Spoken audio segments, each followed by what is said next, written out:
Board exam की date sheet launch हो गई है और अब हो गई होगी टेंशन। नहीं हुई होगी तो धीरे धीरे हो रही होगी और बढ़ती ही जा रही होगी। ये उनके लिए है कि जो कह रहे हैं कि सर जी हमें तो ये बता दो कि सुबह क्या पढ़ना है, दोपहर को क्या पढ़ना है, शाम को क्या पढ़ना है। लो भाई वो भी तुम्हें बता देता हूँ। शाम का बीच का इंटरवल मिलेगा 1-2 घंटे का, दोस्तों के साथ जाके चिल आउट करो, बात करो, प्रेशर रिलीज होगा। क्योंकि कई मैंने देखे पूरे दिन घुसे रहते हैं किताबों में, कुछ नहीं होता, पागल हो जाते हैं, ठीक है, कुछ नहीं हो फायदा उनका। कैसे हो गया वही जो होना था। क्या सीबीएसई 2026 बोर्ड एग्जाम की डेट शीट लॉन्च हो गई है और अब हो गई होगी टेंशन। नहीं हुई होगी तो धीरे धीरे हो रही होगी और बढ़ती ही जा रही होगी। और यकीन मानो ये टेंशन सिर्फ आपके माइंड में नहीं, हमारे माइंड में भी है। और वो टेंशन के साथ एक सवाल घूमे जा रहा है कि आखिर किस तरीके से इस आने वाले 2.5 महीनों को हम यूटिलाइज कर सके और एक बेस्ट रिजल्ट लेकर आ सके। चाहे वो स्टूडेंट हो, चाहे वो एक टीचर हो, सवाल सेम है और जवाब भी दोनों का एक सेम है। टाइम को प्रॉपर तरीके से मैनेज करना। अगर हमने इस टाइम को प्रॉपर तरीके से मैनेज कर लिया तो हमारा जो रिजल्ट है, जो हमारा आउटपुट है, वो बेस्ट रहने वाला है। और आज इसी टॉपिक पर हम बात करेंगे इस वीडियो में। मैं विकास माने एक बार फिर से सबका स्वागत करता हूं आपके अपने फेवरेट चैनल ह्यूमैनिटीज अड्डा पर। तो यार डेट शीट आ गई है, जो गेंद है सीबीएसई ने हमारे पाले में फेंक दी है। वो बोल रहा है कि भैया अब तुम खेलो जिस तरीके से खेलना है। हमने तो लॉन्च कर दी है डेट शीट, हमने बता दिया कब आपका एग्जाम होना है और कब नहीं। ठीक है भाई, हम भी प्रॉपर तरीके से रेडी हैं, हम भी अपना प्लान लेकर आ गए हैं कि अगर इस प्लान के तहत, मैं कह रहा हूं कि अगर आपने 2.5 महीने इस प्लान पे काम कर लिया ना, मैं गारंटी देता हूं आपको कि आपके रिजल्ट में 20 to 30% इंप्रूवमेंट हो जाएगी। कि जो स्टूडेंट 60-70% पर रहता है वो स्टूडेंट 90 अबव चला जाएगा। और जो ऑलरेडी 90 अबव है, भैया देखो 100% से ज्यादा मार्क्स तो नहीं आ सकते, बट हाँ जो पहले मार्क्स आते थे उससे बेस्ट मार्क्स आपके आने वाले हैं। अच्छा, सबसे पहले ना हमें ये समझना होगा कि डेट शीट हमारी किस फॉर्म में है, क्या पैटर्न है। तो सबसे पहला फिजिकल एजुकेशन का हमारा एग्जाम है 18 तारीख को। इजी एग्जाम है, इजी स्टार्ट है, तो ज्यादा टेंशन लेने की जरूरत नहीं है। 2 से 3 दिन भी मेहनत कर लोगे ढंग से एग्जाम से पहले तो कवर कर लोगे आप। लेकिन उसके बाद खेल स्टार्ट हो जाएगा 26 फरवरी से, जहां होगा आपका ज्योग्राफी का एग्जाम, यानी कि अपना सब्जेक्ट। अब ज्योग्राफी का एग्जाम में हमें प्रॉपर अच्छा टाइम मिला हुआ है 8 दिन का। उन 8 दिनों में आपको प्रॉपर तरीके से मेहनत करनी है और मेहनत ऐसी करनी है कि भैया मेहनत भी शर्मा जाए कि इतनी मेहनत कहां से इन्होंने कर ली। तो उन 8 दिनों को हमने प्रॉपर यूटिलाइज करना है। उन 8 दिन में डेली मैं आपके साथ रहने वाला हूं, डेली मैं आपकी रिवीजन करवाने वाला हूं कि किस तरीके से हम इस सब्जेक्ट में दी बेस्ट मार्क्स लेकर आ सके। उसी के बाद अगर मैं मार्च में बात करूं तो 8 मार्च के लगभग आपका मैथ का एग्जाम आ जाता है, जिन बच्चों के पास मैथ है। और उसके बाद आपके लैंग्वेज सब्जेक्ट्स आ जाएंगे और पॉलिटी और हिस्ट्री लास्ट मार्च में है। यानी कि हमारे पास पूरा एक गैप रहने वाला है 1 महीने का बीच में। लेकिन ये तो बात है कि एग्जाम डेज की, जो अभी 2.5 महीने दूर हैं। मैं बात कर रहा हूं आज की, कि आज से लेकर हम एग्जाम टाइम तक, जो हमारे ये 18 फरवरी आने वाला है, वहां तक हम किस तरीके से अपने टाइम को मैनेज करें, किस तरीके से हम अपने टाइम को दी बेस्ट वे में यूटिलाइज करें। कोई प्रॉब्लम नहीं है। एक छोटू सा लेकिन बहुत ही इंपैक्टफुल प्लान मैं आपके लिए लेकर आया हूं। और मैं उम्मीद नहीं, मैं आपको ये बोलूंगा कि इस प्लान को बिल्कुल फॉलो करोगे तो बहुत अच्छे आपके रिजल्ट आने वाले हैं। सबसे पहले हम देखते हैं, देखो यार, मिड फरवरी यानी कि आपके एग्जाम्स का टाइम स्टार्ट होने वाला है, जो हम बात कर चुके हैं। अब उसके बीच में क्या है, एक प्रिपरेशन विंडो है हमारे पास। क्या है? एक प्रिपरेशन विंडो है मार्च और फेब के बीच में, जो आपके एग्जाम डेज की मैं बात कर रहा हूं कि 18 फरवरी से मार्च के एंडिंग तक आपके एग्जाम चलेंगे। उस जर्नी को आपको यूटिलाइज करना है प्रॉपर तरीके से, बट वो तब कर पाओगे आप उस टाइम में जब आप आज से प्रिपरेशन स्टार्ट करोगे, आज से अच्छी रिवीजन स्टार्ट करोगे। अगर आप कहीं ये सोच रहे हो कि यार फरवरी से मार्च के बीच में बहुत टाइम है मेरे पास, मैं उसी टाइम नहीं रिवाइज कर लूंगा, मैं उसी टाइम नहीं तैयारी कर लूंगा, तो बेटा भूल जाओ, इतना इजी नहीं है। बोर्ड के एग्जाम है, आपके जैसे लाखों स्टूडेंट है उस रेस में, और आप क्या सोच रहे हो कि मैं तो एक ही पैर से दौड़ूंगा तो रेस जीत जाऊंगा। नहीं होने वाला। पूरी मेहनत करनी पड़ेगी और वो मेहनत आज से स्टार्ट होगी। उस मेहनत के लिए मैंने 3 फेज में डिवाइड करी है चीज को। सिंपल सा है, पहला आपका फाउंडेशन रहेगा, दूसरा रीएनफोर्समेंट रहेगा और तीसरा एग्जीक्यूशन रहेगा। लग रहा है थोड़ा गेम वाले नाम तुम्हारे लिए भैया, जंजियों के लिए। अच्छे से मॉडर्न स्टाइल के मॉडर्न नेम लेकर आए हैं। फाउंडेशन आपकी नवंबर में स्टार्ट होगी, रीएनफोर्समेंट आपकी दिसंबर में स्टार्ट होगी, और एग्जीक्यूशन जो करना है वो हमने जैन से मार्च के बीच में करना है। एग्जीक्यूशन बहुत इंपॉर्टेंट रहने वाला है, उतना ही जितना फाउंडेशन आपके लिए इंपॉर्टेंट रहने वाला है। फाउंडेशन में आपको क्या करना है, बहुत सिंपल सा है। सबसे पहले आपको अपने सिलेबस को कंप्लीट कर लेना है, यानी कि जो हमारा नवंबर का मंथ है, इस मंथ में आपको सारी एनसीईआरटी पढ़नी है। देखो, अब मैं उन स्टूडेंट्स की अगर बात करूं कि जो ये सोच रहे हैं कि सर जी हमने तो पूरे साल कुछ नहीं पढ़ा, तो भैया तुम्हारे लिए तो कोई जादू ही करना पड़ेगा, और जादू शायद मेरे पास नहीं है। बट जो स्टूडेंट्स पढ़ रहे हैं, समझ रहे हैं चीजों को, थोड़ी पेस कम है बट कोई बात नहीं, लगे हुए हैं मेहनत करके, तो आपके लिए सबसे पहला ऑप्शन ये है कि आप अपने सिलेबस को 100% कंप्लीट करें, सारी चीजों को थॉरली रीड करें, सारी चीजों को कवर करें। और साथ के साथ आपको क्या करना है, नोट्स बनाने, active note making, create keyword rich notes and summaries for rapid revision in the final month. समझे कि नहीं? नहीं समझे होंगे, मैं समझा देता हूं। आपको कीवर्ड्स का यूज करना है।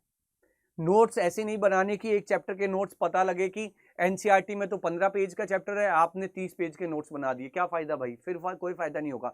नोट्स आपके ऐसे होने चाहिए, इतने कंसाइज, इतने क्रिस्प नोट्स होने चाहिए कि 10 पेज के चैप्टर को 2 पेज में खत्म कर दो। कीवर्ड्स का यूज करना है, क्योंकि रिवीजन कर रहे हो आप। ये नोट्स आपके लास्ट के महीने में काम आने वाले हैं, फेब मार्च में, क्योंकि एग्जाम के डेज के बीच में मैं एनसीईआरटी पढ़ने को नहीं बोलूंगा, और ना मैं खुद पढ़ाऊंगा। मैं आपको कंसाइज नोट्स पढ़ाऊंगा, मैं आपके लिए जो पीपीटीज लेकर आऊंगा, जो मटेरियल लेकर आऊंगा, वो कंसाइज होगा कि एक कीवर्ड पढ़ा और पूरा टॉपिक को हमने रिवाइज कर लिया। क्योंकि एनसीईआरटी पढ़ने का ना हमारे पास उस टाइम होगा और ना ही कोई फायदा होगा। आपको ये नोट्स उस टाइम काम आने वाले हैं। और सब्जेक्ट बैलेंसिंग, सब्जेक्ट बैलेंसिंग क्या है कि आपको हर सब्जेक्ट को प्रॉपर तरीके से बैलेंस करना है, कि किस दिन किस सब्जेक्ट को पढ़ रहे हैं वो आप ही डिसाइड करेंगे। क्योंकि हर बच्चा अलग अलग टाइम अपना लगा लेता है कि मैं संडे को ये पढ़ूंगा, मंडे को ये पढ़ूंगा, ट्यूसडे को ये पढ़ूंगा, तो वो मैं आपके ऊपर छोड़ता हूं। बट 2 चीजें जो मैं बोल रहा हूं कि करनी ही करनी है, वो है आपकी सब्जेक्ट कंप्लीशन, यानी कि कृपया करके अपने सब्जेक्ट के सिलेबस को कंप्लीट करके पढ़ लो नवंबर में ही। मत छोड़ो दिसंबर पे, मत छोड़ो जनवरी पे। नवंबर एंड आपको लास्ट वीक तक सारा सिलेबस कंप्लीट करना है, थॉरली रीड कर लेना है, और साथ के साथ आपको अपने नोट्स बनाते हुए चलना है।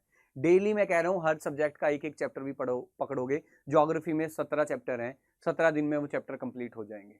साथ में डेली एक एक चैप्टर पकड़ोगे हर सब्जेक्ट का, तो हर सब्जेक्ट के लगा लो 2-2 घंटे भी दोगे तो आपके नोट्स बन के बहुत ईजिली तैयार हो जाएंगे। और कुछ नोट्स ऑलरेडी आप पहले से बनाते आ रहे हो, तो वो भी आपके कवर हो जाएंगे। नवंबर में आपको हर हाल में कवर करना पड़ेगा। मानता हूं थोड़ा मेहनत ज्यादा करनी पड़ेगी, बट एग्जाम टाइम पास आ गया तो मेहनत के बिना तो कुछ नहीं हो पाएगा। आगे बात करें दिसंबर फेज की, तो दिसंबर फेज में आपको क्या क्या करना है, रिवीजन स्टार्ट कर देनी है। जाहिर सी बात है, सिलेबस कंप्लीट हो गया है, रिवीजन स्टार्ट कर देनी है। कंप्लीट रिवीजन, जो आपने सिलेबस कंप्लीट कर लिया था, अब उसको रिवाइज करना स्टार्ट करो हर सब्जेक्ट का। ज्योग्राफी पे आओ तो मैप्स की बात करते हैं, मैप वर्क स्टार्ट कर दो। ठीक है, मैप में बहुत बच्चे रोते हैं, बहुत बच्चे परेशान रहते हैं, तो वो आपको दिसंबर में स्टार्ट कर देना। डीप डाइव देख लो, डीप डाइव, गहरी छलांग लगानी पड़ेगी। इंग्लिश है, राइटिंग प्रैक्टिस स्टार्ट करो इंग्लिश की। बच्चों को बहुत प्रॉब्लम आती है, टाइम ही कम रह जाता है। क्यों? राइटिंग की प्रैक्टिस नहीं की होती पूरे साल, ऐसे ही बैठे रहते हैं कि हो जाएगा हो जाएगा। सोचने से नहीं होगा, करने से होगा, तो करना स्टार्ट करना पड़ेगा हर हाल में। कोई जादू नहीं होगा, कोई आपको जादू की पुड़िया देकर नहीं जाएगा कि खाली और पेपर में टॉप करके, कुछ नहीं होगा बेटा। प्लान बनाना पड़ेगा, प्लान में आपके लिए लेकर आया हूं, काम उस पर आपको एग्जीक्यूट करना पड़ेगा, इंप्लीमेंट आपको करना पड़ेगा, मेहनत आपको करनी पड़ेगी। समझ रहे हो? अगर आगे की मैं बात करूं, साथ में दिसंबर का फेज हमारा चला गया। दिसंबर में जो नोट्स आपने बनाए थे, जो सिलेबस आपने पढ़ा था, उसको रिवाइज करते चलो, रिवाइज करते चलो, बार बार रिवाइज करते चलो, क्योंकि आप सब कुछ पढ़ चुके होंगे, रिवीजन ईजी हो जाएगी। दिन के 2 चैप्टर भी रिवाइज कर सकते हो, कर सकते हो, इजिली रिवाइज कर सकते हो दिन के 2 चैप्टर, क्योंकि ऑलरेडी आपको पता है, पढ़ना ही तो है, रीड ही तो करना है। पूरे दिन इंस्टाग्राम पे चैट भी तो रीड करते हो दुनियादारी की, वही आप यहाँ पे करना है। पढ़ते चलो पढ़ते चलो, एक बार हो जाए दी बेस्ट, 2 बार हो जाए तो ग्रेट, और 3 बार हो जाए तो ग्रेटेस्ट है। ठीक है, रिवाइज करना है 3 बार तो मैक्सिमम आपको ले जा सकते हो, अगर थोड़ी सी आप अच्छे से मेहनत करोगे। फिर फेज 3 आ जाता है हमारा, जिसकी मैं लास्ट बात कर रहा था, इंप्लीमेंटेशन। और जो आपका फेज रहने वाला है जनवरी से फेब का, जनवरी से फेब का पीक परफॉर्मेंस देनी पड़ेगी, यानी कि लगा लो गाड़ी बिल्कुल 100 की स्पीड में भगानी पड़ेगी। ठीक है, क्या करना है, मॉक पेपर्स को स्टार्ट करना है। क्या करना है, मॉक पेपर्स को स्टार्ट करना है, उनको सॉल्व करना स्टार्ट करना है, क्योंकि अब हमें चाहिए एग्जाम जैसा एक्सपीरियंस। हमने प्रिपरेशन कर ली, हमारी तैयारी हो गई है, अब हमें क्या है, मॉक टेस्ट स्टार्ट करने हैं। मॉक टेस्ट क्या होंगे, क्या होगा, आप जब मॉक टेस्ट दोगे उसका जो रिजल्ट निकल के आएगा उसमें आपको ये दिखेगा कि किस पोर्शन में आप वीक हो, किस टॉपिक में आप कमजोर हो, किस में आप स्ट्रॉन्ग हो। स्ट्रॉन्ग वाले को साइड करो, वीक वाले को लेकर आओ, अब उसको पढ़ना स्टार्ट कर दो। अब आपको पता लग जाएगा कि भैया ये मेरी कमी है, ये कमी नहीं सुधारी तो एग्जाम में भारी पड़ेगी। उस कमी को पकड़ो, सुधारो, रिवाइज करो, दोबारा मॉक टेस्ट दो, पता लग जाएगा उस कमी पर काम हो पाया या नहीं हो पाया। प्री एग्जाम डेली रूटीन बना लेना भाई। डेली रूटीन बनाना है कि सुबह मैंने ये सब्जेक्ट पकड़ लिया है, दोपहर को मैंने ये सब्जेक्ट पकड़ लिया है, शाम को मैंने ये सब्जेक्ट पकड़ लिया है। वो आपको बनाना पड़ेगा डेली रूटीन, ठीक है। अगर मैं सब्जेक्ट वाइज बात करूं आप लोगों की, सर सब्जेक्ट वाइज कैसे हम करें, तो फिजिकल एजुकेशन एक इजी सब्जेक्ट है, सिंपल है, आप कर सकते हो। पुराने थोड़े से आप एग्जाम्स देखोगे, जो सैंपल पेपर है उनको करोगे, आपका कवर हो जाएगा। दूसरी मैं बात करूं ज्योग्राफी की, तो ज्योग्राफी को आपको मैं हमेशा बोलता हूं कंसेप्चुअल सब्जेक्ट है। कंसेप्ट अगर आपके क्लियर है तो बहुत ईजी है। दिसंबर में हमने मैप वर्क कर लिया होगा, साथ के साथ मैं आपके साथ रहूंगा, कनेक्ट करवाते चलेंगे, टेंशन नहीं लेनी। जहां पर आपको डाउट लगेगा मैं अवेलेबल रहूंगा, आप इजीली मुझसे कांटेक्ट कर सकते हैं। बात करें हिस्ट्री और पॉलिटिकल साइंस की, थ्योरेटिकल सब्जेक्ट है, कीवर्ड्स को ज्यादा पकड़ो, फ्लो चार्ट्स को पकड़ो, इन दोनों को कंबाइन करके सिलेबस को यहाँ कवर करना पड़ेगा। इंग्लिश की बात है, राइटिंग है, राइटिंग करो। इंग्लिश के लिए आपको प्रैक्टिस करनी पड़ेगी, थोड़े से पेन घिसने पड़ेंगे, कापियां काली करनी पड़ेंगी। जो हमारे कहते हैं ना कि कापियां काली कर लो, यानी कि लिखना स्टार्ट कर दो। जितना लिखोगे उतना बढ़ते आगे जाओगे, क्योंकि याद भी उतना अच्छा होगा और नोट्स तो बना ही रहे हो आप, वहां से आपकी भी राइटिंग प्रैक्टिस हो जाएगी। और साथ में इंग्लिश में आप अपने जो भी अपने आर्टिकल्स वगैरह हैं, जो लिखने का पोर्शन आएगा वो आप यहाँ से कवर करो। और लिटरेचर पोर्शन पर थोड़ा ध्यान रखना है, लिटरेचर, इंग्लिश लिटरेचर पर थोड़ा ध्यान रखना, ठीक है। हल्के में मत ले लेना कि भैया ये तो हो ही रखा है, कुछ भी नहीं हो रखा होता, वो करना पड़ता है, ठीक है। ये आपको कवर करना है बहुत अच्छे से।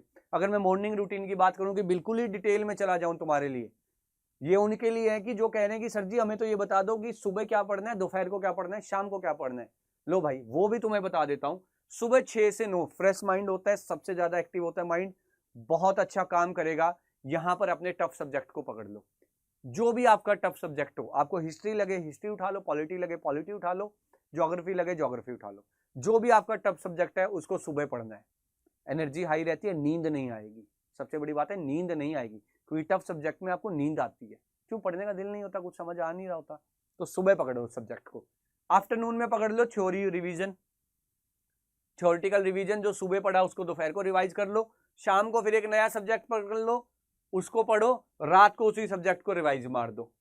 सिंपल है, सुबह पढ़ा दोपहर रिवाइज कर दिया, शाम को पढ़ा रात को रिवाइज कर दिया। अब क्या होगा, सुबह और दोपहर के बीच में जो थोड़ा सा इंटरवल मिलेगा 1.5 घंटे का, रिलैक्स करो।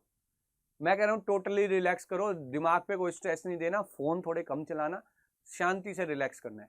दोपहर को करे, उठे, पढ़ लिए, शाम का बीच का इंटरवल मिलेगा 1-2 घंटे का, दोस्तों के साथ जाके चिल आउट करो, बात करो, प्रेशर रिलीज होगा।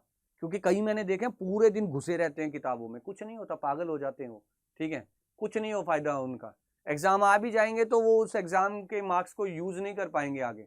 तो चिल आउट करना भी बहुत जरूरी है, बट चिल आउट करने का मतलब ये भी नहीं कि रात के 10 बजे घुस रहे हो, 1-2 घंटे का फ्रेशन अप हो जाएगा आपका माइंड।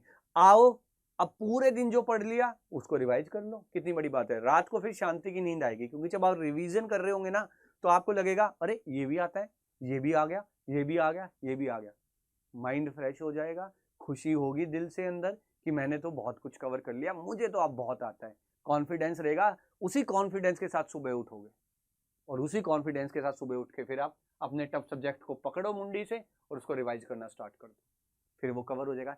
बहुत इजी, बहुत सिंपल है, बहुत इंपैक्टफुल आपका ये प्लान है, स्टडी प्लान। ये बात याद रखना, दुनिया पता नहीं क्या क्या बोलेगी कि सर नीचे करके पढ़ो, टांग ऊपर करके पढ़ो, हाथ को हवा में उठा के पढ़ो, कोई जरूरत नहीं है। दिन में 18 घंटे पढ़ो, 20 घंटे पढ़ो, कोई फायदा नहीं 18-20 घंटे पढ़ने का भाई, बिल्कुल नहीं है। प्लान बनाओ, मैं कह रहा हूँ फोकस करके 6 से 7 घंटे भी अगर आप डेली पढ़ लोगे फोकस के साथ, और पहले से अगर आप पढ़ते हुए आ रहे हो, तो ये लगा लो नैया पारंपार है तुम्हारी, पहुंच गए तुम अच्छी जगह पर। और लास्ट में अगर मैं बात करूं, final motivation and success checklist, checklist बनाना जरूर कर देना। एक अपने पूरे सिलेबस को लिख लेना, चैप्टर को लिख लेना, ठीक है, या अपने एनसीईआरटी में इंडेक्स जो होता है वहां पहुंच जाना। जो चैप्टर क्लियर हुआ एक बार, मान लो एक बार रिवाइज करा 1 टिक, 2 बार रिवाइज करा 2 टिक लगा दो चैप्टर के आगे, 3 बार रिवाइज करा 3 टिक लगा दो। तो आपको दिखता रहेगा, आपका रिकॉर्ड रहेगा, कॉन्फिडेंस लेवल बना रहेगा कि भैया 3 टिक है, मैंने 3 बार रिवाइज कर लिया। और उस चैप्टर में जहां आपको लगे कि भैया इस टॉपिक में थोड़ा सा डाउट है, मेरे को किसी की गाइडेंस चाहिए, तो उस चैप्टर के वहीं पर उस टॉपिक का नाम लिख लो कि हेल्प करके उस टॉपिक का नाम लिख दो। मैं अवेलेबल हूँ, स्कूल के टीचर अवेलेबल हो, आपके बड़े भैया, ट्यूशन जो भी अवेलेबल है, जिससे आपको लगता है आप समझ सकते हो, आप उससे जाके वो समझ लो। जैसे ही वो समझा, हेल्प पे लगाओ कांटा, आगे मान लो टिक मार्क कि भैया तू भी कवर हो गया। तो ये बहुत जरूरी है, ये आपको एक मोटिवेशन देती है, ठीक है। दूसरा, पानी पीते रहना अच्छे से, जैसे कि मैं हमेशा बोलता हूँ, अच्छे से खाओ, अच्छे से पियो, अच्छे से पढ़ाई करो। क्यों चीजें मैं बोलता हूँ अच्छा सा खाना, अच्छे से पीना, क्यों? आपकी बॉडी में एनर्जी रहेगी। पढ़ते वक्त बहुत आप ये लगा लो थक जाता है, हमारा माइंड बहुत स्ट्रेस में रहता है उस टाइम, तो अच्छे से खाना है, हाइड्रेट रहना है, यानी कि अच्छे से पानी पीना है। और last but not the least, अच्छे से सोना है, पूरा रेस्ट चाहिए। मैं कह रहा हूँ 7 से 8 घंटे की नींद जरूरी चाहिए। 24 घंटे में से 8 घंटे सो लिए, 16 घंटे हमारे पास है, 16 घंटे में से 7 से 8 घंटे आप अपनी पढ़ाई पर दो फोकस करके, बहुत बढ़िया है। फिर भी 8 घंटे बच जाते हैं, नहाना, खाना, दोस्तों से मिलना, सब हो जाता है आपका। तो लेकिन टाइम को मैनेज करना पड़ेगा, ऐसे ही खोटी मत कर देना इस टाइम को, बहुत इंपॉर्टेंट टाइम है। एंड लास्ट सबके लिए, बिलीव इन यूर प्रेप, अपनी प्रिपरेशन पर बिलीव रखो, कॉन्फिडेंस रखो कि मैंने जो किया है बहुत तगड़ा करा है, ठीक है। काम रहना है, कॉन्फिडेंस में, बिल्कुल ओवर कॉन्फिडेंस में नहीं जाना है, ठीक है, ना ज्यादा डीमोटिवेट होना है। डीमोटिवेट भी खतरनाक है और कॉन्फिडेंस भी खतरनाक है। चिल रहना है, पढ़ते चलना है। कोई प्रॉब्लम लगे आसपास अपने ट्यूटर से, मुझसे, मुझसे कांटेक्ट कर लो, टेलीग्राम आपके पास अवेलेबल होगा, बेझिझक कांटेक्ट करो, मुझसे बात कर लो। कोई टेंशन लगे, डर लगे, हम है ना आपके लिए, किस लिए। और इस प्लान को जल्दी से फॉलो करना स्टार्ट करो, क्योंकि एग्जाम आ गए हैं बहुत पास, अब नहीं खाली बैठा जाएगा, ठीक है। देख ली वीडियो, हो गया माइंड फ्रेश, अब फटाफट तैयारी करना।